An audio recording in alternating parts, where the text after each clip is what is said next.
À plus. À plus.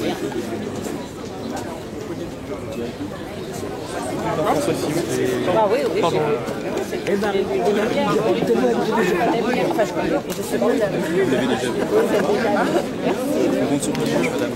ah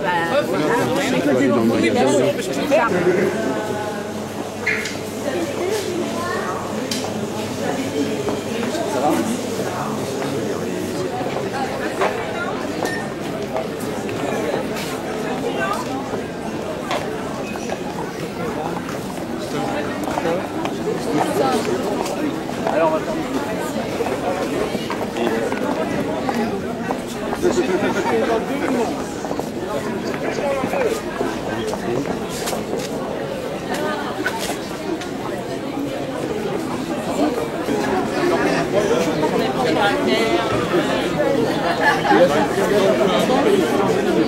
allez-y, installez-vous, voilà, ça passe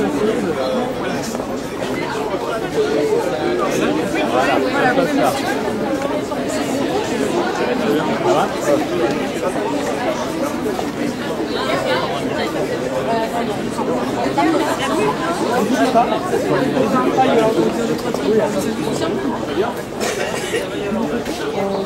Pour que quelqu'un... Bien sûr, photo. Bonjour. Serrer la main et vous dire que je vous ai bien aimé. Bon, Merci beaucoup. Bonjour mesdames. Il faut continuer alors. Ah, mais regarde, qui est-ce qui prend la photo? C'est ma fiancée. Ah, je me retire de la photo. Miss Paris en plus. Oh, j'ai trop hâte, c'est pas vrai. Ah, avec le Premier ministre, attends, allez comme ça. Allez. Paris, je ne déteste pas. Nouvelle adhérente. Excellent. Merci beaucoup. Le temps c'est revenu. C'est pas mis.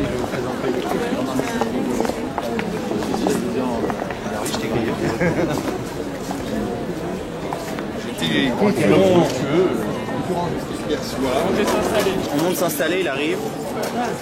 Allez, on va s'installer. Et je me permets juste d'attirer votre attention sur 3 comptes terroristes. François Bayrou. Ah.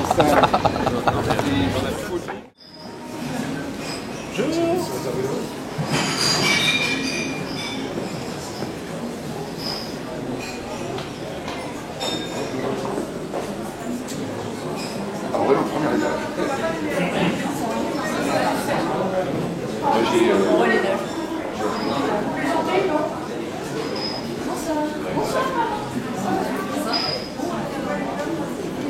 Merci infiniment, Monsieur le Premier ministre, d'être parmi nous ce soir dans le 12e arrondissement et dans cette 8e circonscription de Paris qui rassemble donc une grande partie du 12e arrondissement et une petite partie du 20e arrondissement. Donc ce cours Saint-Émilion, vous l'avez découvert, c'est magnifique. Il y a près de millions de Parisiens, de Parisiennes, de touristes qui viennent ici chaque année.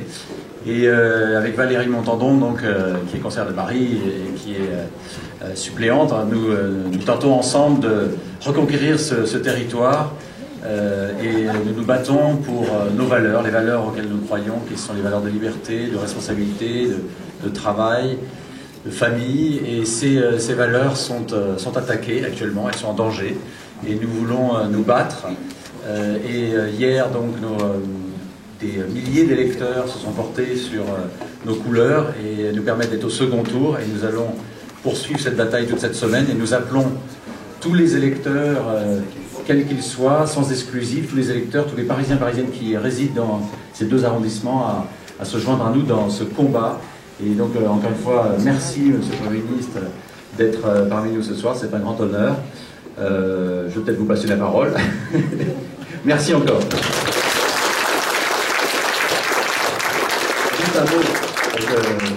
Je remercie aussi beaucoup Jean-Marie Taforeau, qui est vice-président de la Fédération de Paris du MoDem, d'être parmi nous ce soir. C'est un signe fort.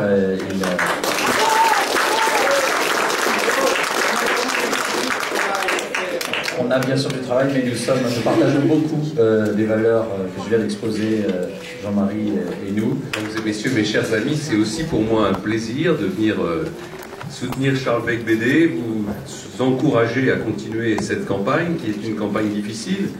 Elle est difficile pour tout le monde, pour tous ceux qui défendent les couleurs de l'UMP, les couleurs de la droite et du centre, après une élection présidentielle perdue. c'est toujours difficile de gagner les élections législatives après une défaite aux élections présidentielles. C'est ainsi, c'est dans cet esprit que notre Constitution a été rédigée. Il y a une vraie prime qui est donnée au parti qui est au pouvoir et qui a gagné les élections présidentielles. Et pourtant, dimanche dernier, nous avons fait un score, l'UMP, de l'ordre de 35%, par rapport à un score du PS qui est de l'ordre de 34 ou 35%. Bien sûr, le PS a des alliés, vous allez me dire, et comptabilise ses forces d'une manière suffisante. Moi, ce que je constate, c'est que le parti du président de la République fait jeu égal, voire même légèrement moins que l'UMP. Ça signifie une chose, ça signifie qu'il n'y a aucune appétence pour le projet socialiste, et ça signifie aussi que depuis un mois, un certain nombre de décisions qui ont été prises provoquent des inquiétudes pour beaucoup de Français qui se rendent compte que ce projet, non seulement n'est pas conforme aux valeurs qui sont les nôtres, aux projets que nous défendons, mais plus grave que ça, qu'il est vraiment dangereux dans la conjoncture économique internationale d'aujourd'hui, qu'il est vraiment dangereux pour l'avenir de la France et de l'Europe.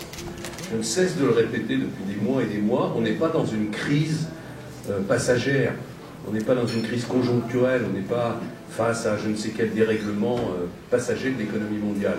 On est devant une crise existentielle. Alors bien sûr, ce n'est pas suffisant pour qu'on gagne les élections législatives, il faut encore se battre de toutes nos forces pendant les 5 jours qui viennent pour transformer l'essai, pour essayer d'avoir le maximum de députés de l'UMP et du centre, de la droite et du centre à l'Assemblée nationale, pour faire en sorte que ce soit le plus difficile possible pour François Hollande de mettre en œuvre ce projet. J'ajoute qu'au-delà même de l'élection des députés, qui est évidemment le but principal de l'élection législative, plus on va faire de voix dans cette élection, plus on va peser sur la vie politique française. Et notre rôle, c'est de peser sur la vie politique française, c'est de peser sur les décisions, c'est pas de faire des commentaires sur le train de vie de l'État, sur la question de savoir si M. Hollande voyage en train, en voiture ou en autobus. Tout ça n'a absolument aucune importance et c'est pas à nous de faire ces commentaires-là.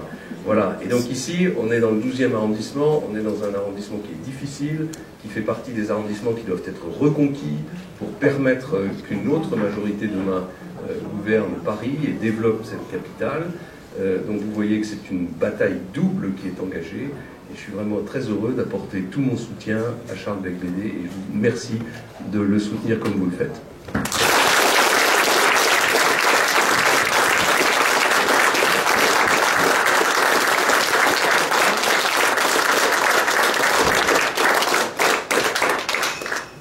Je salue également Florence Guetry que je viens d'apercevoir, qui était suppléante de Franck.